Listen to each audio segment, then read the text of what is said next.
Bonjour à tous. L'objectif, c'est de vous présenter les 7 priorités qui seront celles du prochain mandat. Mais juste un mot avant.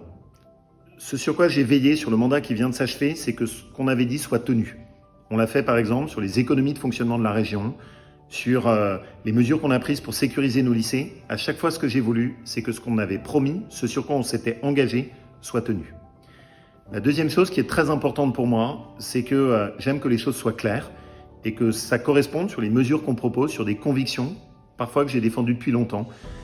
En politique, on a beaucoup de girouettes. Moi, j'aime bien qu'il y ait de la constance dans les valeurs qu'on défend. Et j'espère que vous allez les retrouver sur nos 7 priorités. La première d'abord pour nous, c'est la sécurité. Déjà, il y a 5 ans, on avait œuvré dessus, notamment sur la sécurisation des lycées. On va continuer. Constituer des brigades régionales de sécurité pour protéger nos lycées. Utiliser les caméras avec reconnaissance faciale pour lutter contre les terroristes. Pouvoir aussi protéger nos enfants quand ils sont dans les transports scolaires contre le racket et le harcèlement. Et puis enfin, très important, supprimer l'accès aux aides de la région pour les délinquants multirécidivistes. Dans notre pays, on a un problème énorme, il n'y a jamais de sanctions. Vous avez des gens qui ne respectent pas les règles de la République et qui ensuite profitent de la République. Le deuxième domaine, c'est la santé, avec pour nous le fait de décider de se battre pour accéder à la santé dans des territoires où on manque de médecins. Nous allons avec les communes salarier des médecins sur des territoires où il n'y a pas de généraliste depuis des années et où aujourd'hui c'est la seule solution. Et puis organiser aussi des consultations mobiles de spécialistes, avoir rendez-vous avec un dermato, avec un pédiatre, avec un ophtalmo, c'est un vrai parcours du combattant. L'objectif pour nous, c'est qu'on puisse organiser ces consultations directement sur les territoires.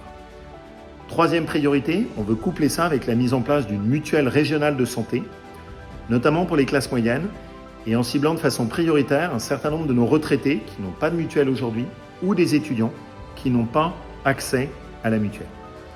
Quatrième point, ramener les emplois sur notre territoire. Il y a 5 ans, on avait travaillé sur une préférence régionale.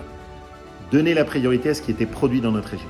Là, je veux qu'on aille plus loin avec un plan pour relocaliser, doté d'1 milliard d'euros, la constitution d'un fonds souverain pour pouvoir aider en priorité nos PME et ramener la production qui est partie en Asie, dans les pays de l'Est, sur notre territoire.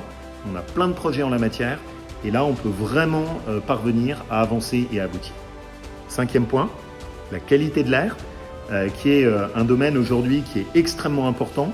On veut en faire la grande cause régionale. C'est un sujet de santé, c'est un sujet d'environnement, c'est un sujet de qualité de vie, en travaillant à la fois sur les mobilités, les isolations énergétiques, diminuer la pollution. Sixième point, nos jeunes, nos étudiants. Certains plaident pour un RSA jeune, moi j'y ai jamais cru. On veut au contraire mettre en place un pass réussite pour proposer à nos étudiants des accompagnements quand ils vont sur des métiers qui recrutent et qui sont en tension, les métiers de l'industrie, les métiers du digital, les métiers du service à la personne.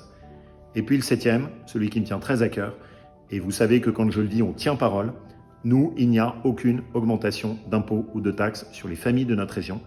Notre région a été la mieux gérée de France, étude qui a été menée par Agnès Verdier-Molinier. On n'a laissé aucune dette supplémentaire à nos enfants. Aucune de ces promesses ne sera financée par des augmentations d'impôts ou par des augmentations de dettes. Une région solide pour tourner la page de la crise, aussi avec des idées qui peuvent nous inspirer tous dans ce qu'on veut à l'avenir pour notre pays. Mais pour ça, j'ai besoin de vous et j'ai besoin que vous nous fassiez confiance le 20 juin.